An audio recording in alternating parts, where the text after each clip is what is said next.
নমস্কার সবাইকে জাগো হিন্দুস্তান নিউজে স্বাগতম। আমি উত্তম রয়েছে আপনাদের সাথে, সেই সাথে আমার সাথে এই মুহূর্তে রয়েছেন বলরাম বসু, বিশ্ব হিন্দু পরিষদের পক্ষ থেকে। কিন্তু বলরাম দা, বাবর একটা সময় আমাদের দেশে এসে লুটতরাস করেছে, ধর্ষণ করেছে, বিভিন্ন অসাংবিধানিক কাজকর্ম করেছে, আমাদের মন্দির ভেঙেছে, সেখানে বাবরি মসজিদ করেছে। সেটাকে আমরা সাংবিধানিক প্রক্রিয়ায় ওটাকে আবার ভেঙে কোর্টের রায়ের উপর ভিত্তি করে আমরা মন্দির স্থাপন করেছি।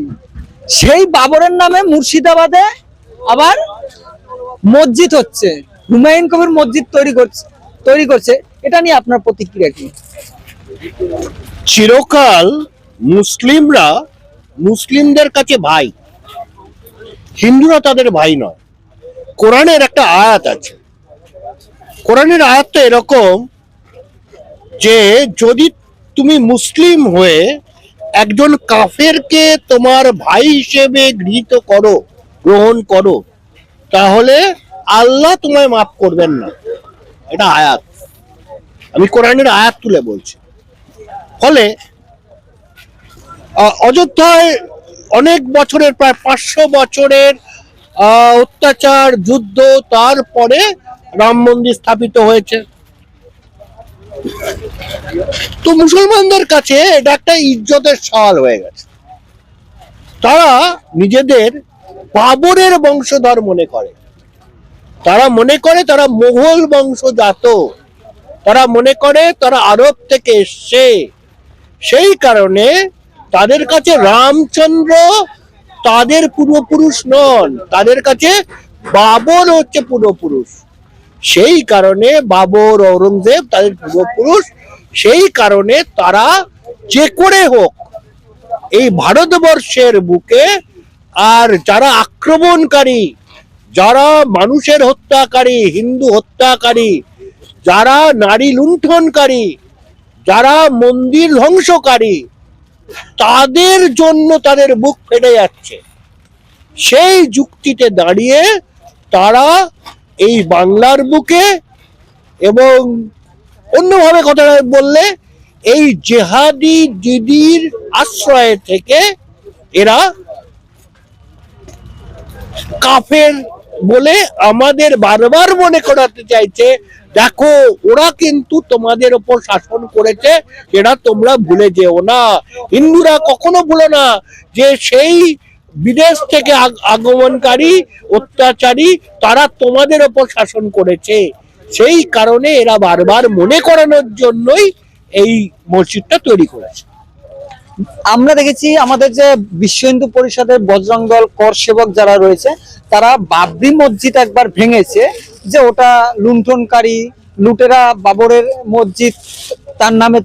তো এখন যে বাবরি মসজিদ হচ্ছে, সেটা নিয়ে আপনাদের পরবর্তী পরিকল্পনা কি আছে? ব্যাপারটা এটাই যে ব্রিটিশরা শাসন করেছিল প্রায় 200 বছর। বিভিন্ন জায়গায় তারা বিভিন্ন ইংরেজ নাম দিয়েছিল, কিন্তু ব্রিটিশরা চলে যাওয়ার পর যেদিন ভারতীয় স্বাভিমান জেগে উঠেছিল, তখন এই ব্রিটিশদের মূর্তি, বিভিন্ন রাস্তার নাম, বিভিন্ন যে বড় বড় মানে বাড়ি টাড়ি, সে মিউজিয়ামে নিয়ে গেছে আর তাদের নামটা মুছে দিয়েছে।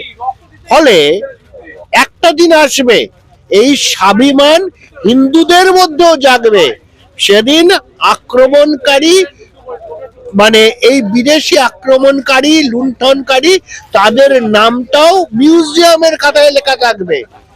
এই ভারতবর্ষ পুণ্যভূমি, এটা দেবভূমি, এখানে কখনো আক্রমণকারীদের নাম উচ্চারিত হয় না। কেউ এখানে শুনেছো কেউ তার ছেলের নাম রাবণ রাখে? একদম না।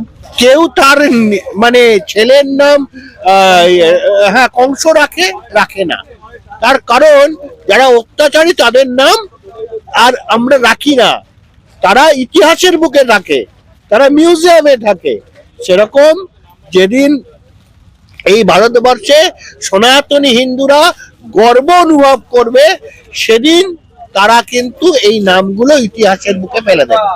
একটা জিনিস আমরা দেখতে পাচ্ছি যে আজকে 6ই ডিসেম্বর, কালকে 7ই ডিসেম্বর ব্রিগেড প্যারেডে আমরা যেখানে দাঁড়িয়ে রয়েছি, এখানে 5 লক্ষ কণ্ঠে গীতা পাঠ অনুষ্ঠিত হয়েছে। ঐতিহাসিক ব্যাপার যে 5 লক্ষ কণ্ঠ।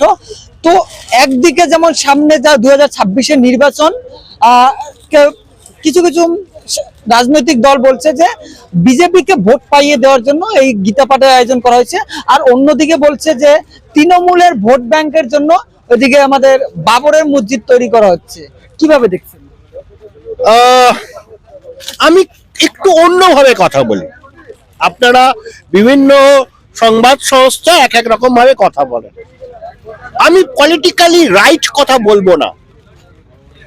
যদি কোনো জায়গায় হিন্দুরা সংগঠিত হয়ে হিন্দু স্বার্থে ভোট দেওয়া উচিত। সেখানে যদি বিজেপি হিন্দুদের কথা বলে হিন্দুদের যে অসুবিধার জায়গা সেটাকে ফোকাস করে, তাহলে সকল হিন্দুর উচিত তাকে ভোট দেওয়া।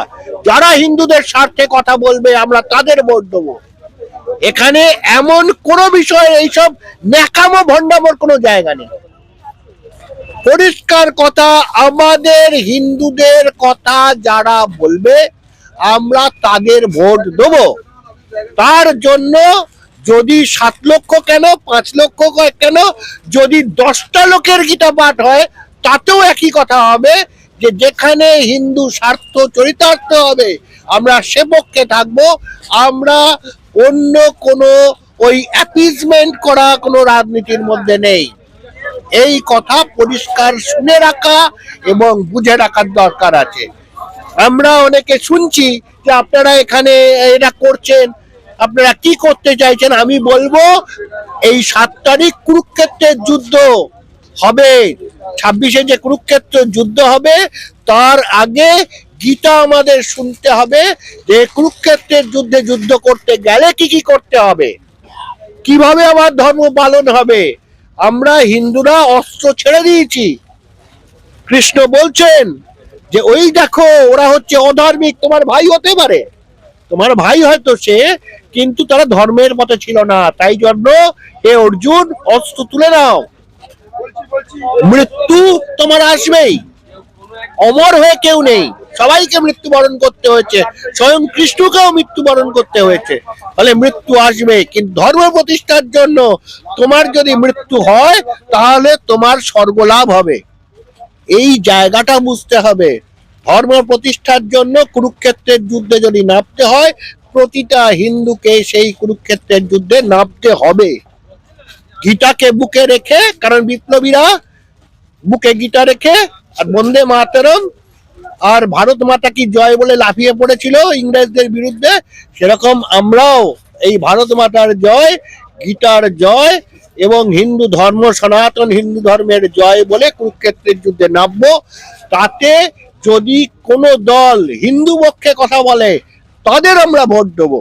কারণ কুরুক্ষেত্রের যুদ্ধে একদিকে ধর্ম রয়েছে, আরেকদিকে অধর্ম রয়েছে। অধর্মকে শেষ করার জন্য এই যুদ্ধে ধর্মের পক্ষে লড়তে হবে।